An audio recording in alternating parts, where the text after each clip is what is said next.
So some effective techniques for actually blending with Prismacolor pencils I'm going to demonstrate really quick on the screen. Now, as you can see, I have a variety of different colored pencils here. These are all Prismacolor pencils that allow a lot of really good blending techniques. But I want to quickly review how I achieved many of these values you see on the paper. As you can see right here, these strokes right here have a lot of white spots on them. I was just moving the pencil back and forth like this, keeping a big lean on it to, cover as much ground as possible. The biggest problem, however, is that it looks more like crayon than it does like any type of polished art medium. So there's a few things you can do to help improve the quality of your line. As you can see right here, I've made small circular strokes. I've also kept the pencil pretty vertical. That verticality helps improve the pigment's ability to enter the pores or the holes inside the paper.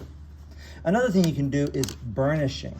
Burnishing is literally just applying more pressure to the paper.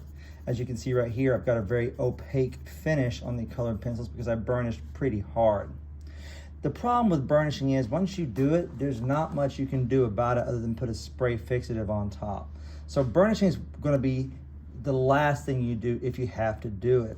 It's better to just put more pigment down by not increasing your pressure, but just making shorter strokes and making your pencil more vertical.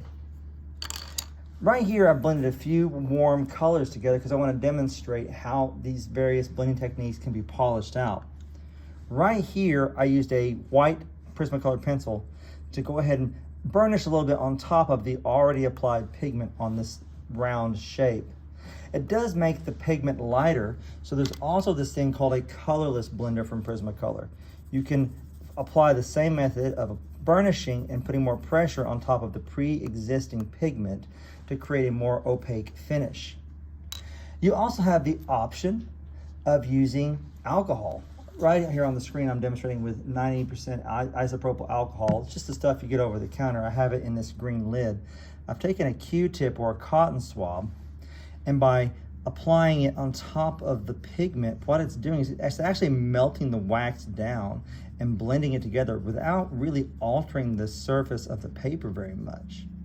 You'll notice that it is making the paper a little bit darker, and you may be thinking, well, I don't want my paper to get darker.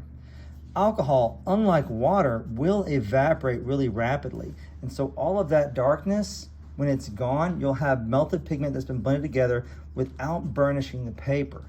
So needless to say, applying alcohol to these pigments is actually a pretty useful technique to make your Prismacolors have a more painterly finish without actually disrupting the quality of the fibers of the paper.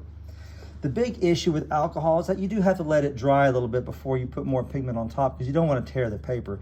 It may not be permanently wet, but it is wet right now.